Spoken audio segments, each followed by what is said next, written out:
As recently as last week, Israel's situation seemed to be more precarious than ever. Not militarily, but politically, reputationally, morally. The war in Gaza had become a humanitarian disaster.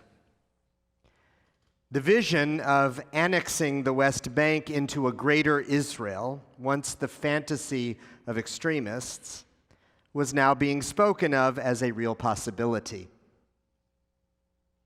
And even as Hamas refused to release the remaining hostages, more than a dozen Western countries rewarded the terrorist group by unconditionally recognizing a Palestinian state. It felt like we were at a tipping point.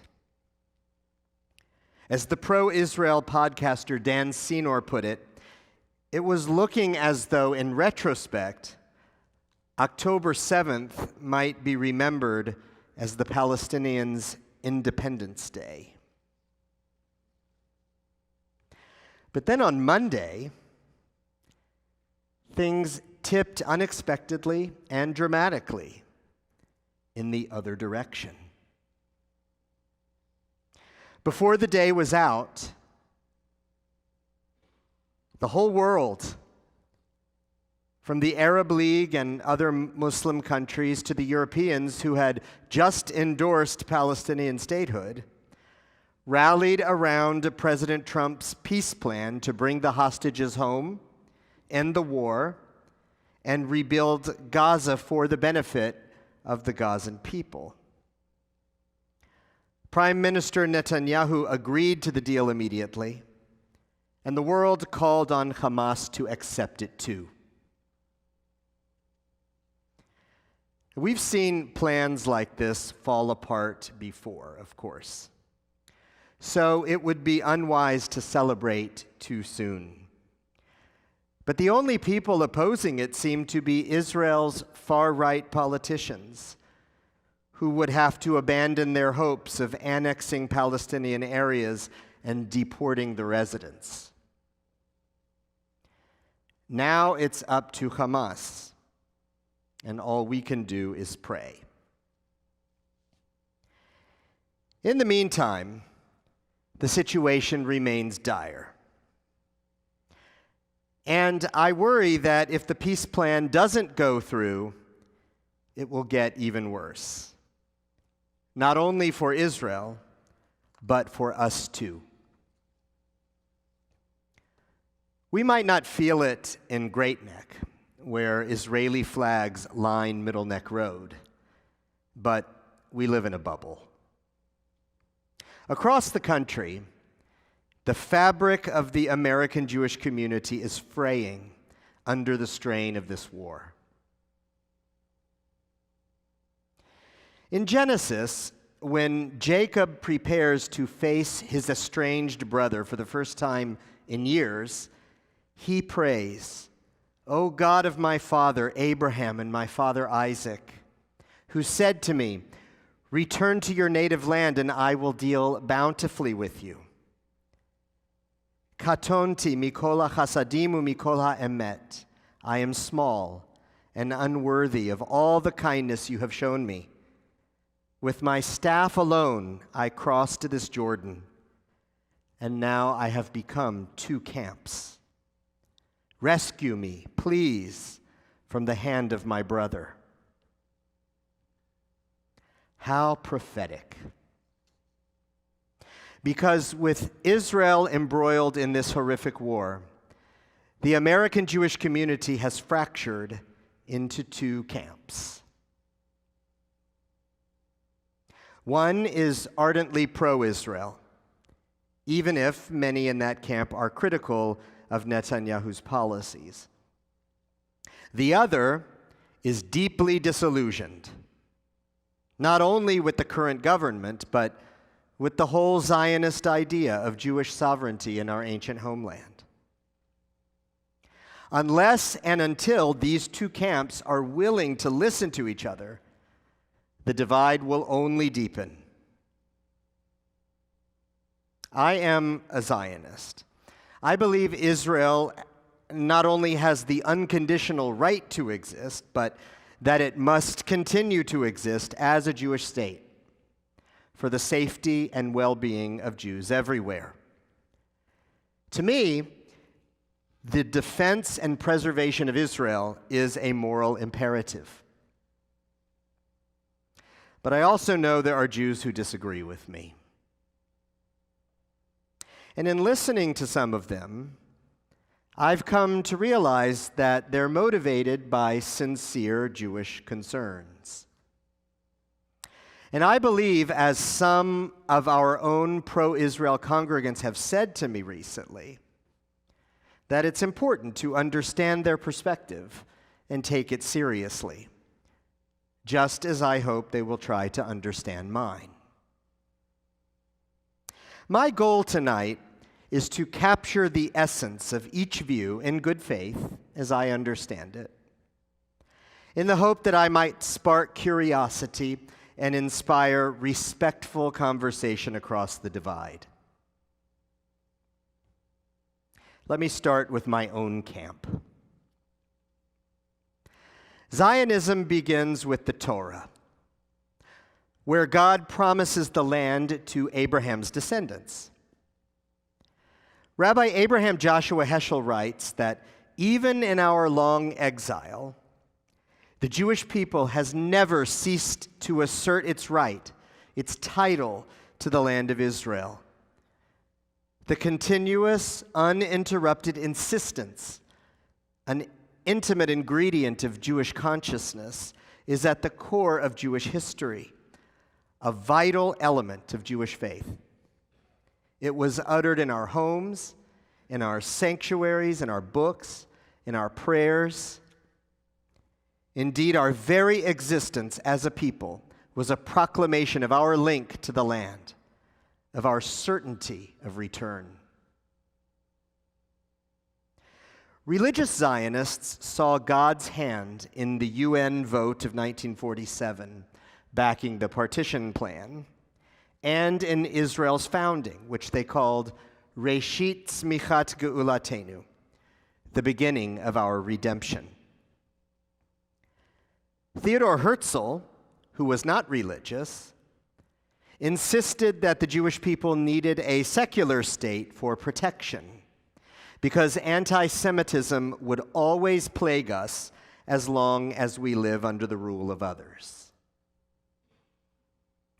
All Zionists, secular and religious, affirm that the Jewish people have the right to self-determination in our own land, just like any other nation.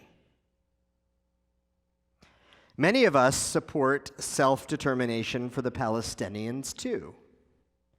And we think it's tragic that the only thing preventing it is the unyielding intent of terrorists like Hamas to annihilate Israel rather than coexist peacefully with it. The Zionist dream became reality through heroes like David Ben-Gurion, Golda Meir, Menachem Begin, and Yitzhak Rabin, and through countless ordinary Jews, Holocaust survivors, Middle Eastern refugees, and immigrants from Ethiopia, the former Soviet Union, and elsewhere. Together, they built a state that has become the center of Jewish life and the defender of Jews everywhere.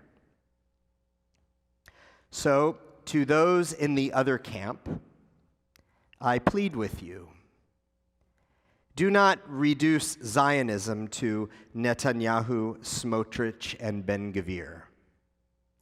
Do not reduce it to settlements and occupation, because Zionism is much larger than any single moment or any single leader. Your fellow Jews who advocate for Israel do so because they see it as the fulfillment of an ancient hope, rooted in holiness and essential to Jewish survival. Many of them know from experience what it's like to be bullied and excluded simply for being Jewish. Imagine, God forbid, a world without Israel. Do we think Jews would be secure in Europe, in the Middle East, or even in America? Don't assume our safety here is unrelated to the existence of a strong Jewish state that has our back. We're here today because we stand on the shoulders of giants, and we owe it to them to ensure that Zionism in our time honors the highest and the best of the Jewish tradition. Now let me turn to the other camp. Those who see Zionism either as a worthy idea gone wrong, or even as a mistake from the start. The people in this camp recoil from passages in the Torah that say things like, "When you cross the Jordan into the land of Canaan, you shall dispossess all the inhabitants of the land. You shall take possession of the land and settle in it, for I, God, have assigned the land to you to possess." And they're offended that we sanctify such obviously immoral texts in our synagogues. Jewish anti-Zionism is not new, nor is it limited to progressives, as some might think. Rabbi Joel Teitelbaum, the Satmar Hasidic Rebbe, was a fierce opponent of Zionism. Based on the Talmud, he argued that Jews are not meant to be warriors, and that the demands of modern statehood would corrupt the Jewish soul and lead us to ruin. Many liberal Jews share his concern that political and military power has compromised Jewish ethics. They fear that, given the demographics of the region, Zionism forces Israel to exclude and dominate the Palestinians in order to preserve a Jewish majority. They bristle when we glorify Israel as a thriving democracy, pointing out that the millions of people in Gaza and the West Bank live under Israeli control but are denied Israeli citizenship and voting rights. So, to those in the pro-Israel camp, I beg you, do not hold these fellow Jews in contempt. Their critiques are hard to hear, but we shouldn't pretend them away. Many of them are thoughtful young adults raised in our congregations and summer camps, where they were taught that Judaism is about standing up for the vulnerable and fighting for equality. To them, Israel does not look like the light to the nations they were taught about in religious school. I believe they're trying to be true to the values we ourselves instilled in them. If we dismiss or silence them, we risk losing them from Jewish life altogether. I think the only way to bridge this divide is with humility. Humility to listen with an open mind and to try to understand even when we disagree. Humility to face facts that challenge our own narrative and to wrestle with them honestly. Like Jacob, we should turn humbly to God and plead, "Katonti, we are a small people. We crossed the Jordan alone and built a state that has become mighty. And now we are split into two camps. Hatzileni na, rescue us, please, from the hands of our brothers, for we are in peril." May we learn to argue passionately, but with compassion, to listen with open minds and willing hearts, and to remember that even though we might be two camps right now, we are still one family. Shana Tova and Gemar Chatima Tova.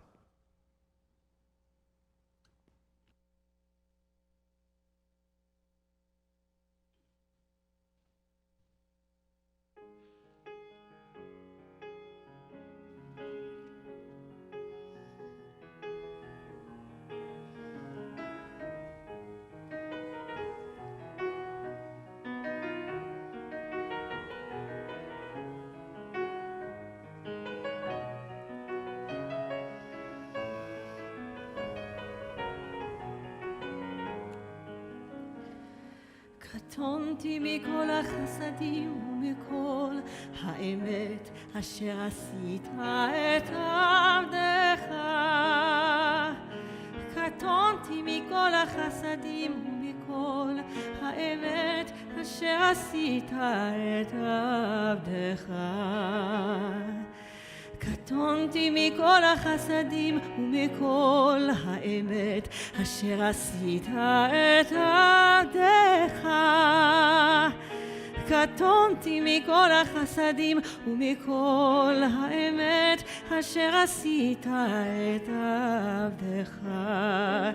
כי במקלי עברתי את הירדן ועתה הייתי את שני מחנות. הצילני נא, הצילני נא, הצילני נא. כי במקלי עברתי את הירדן ועתה הייתי את שני מחנות. הצילני נא, הצילני נא, הצילני נא.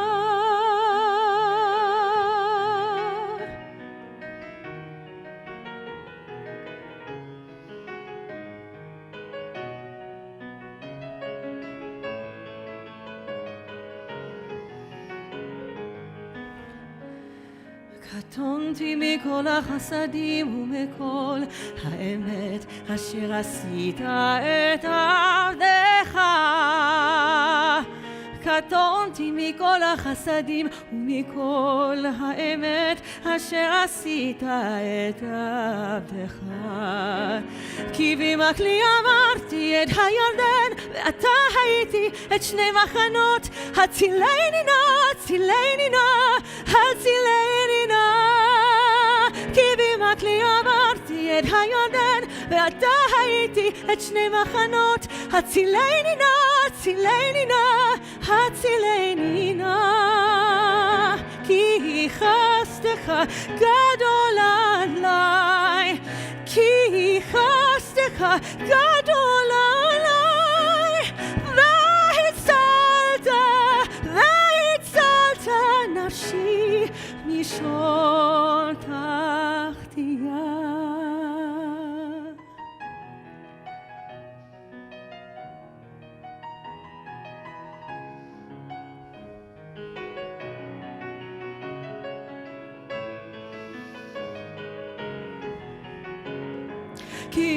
כי במקלי עברתי את הירדן ועתה הייתי את שני מחנות.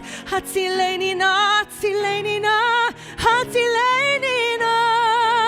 כי במקלי עברתי את הירדן ועתה הייתי את שני מחנות. הצילני נא, הצילני נא, הצילני נא. קטונתי מכל החסדים ומכל האמת. האמת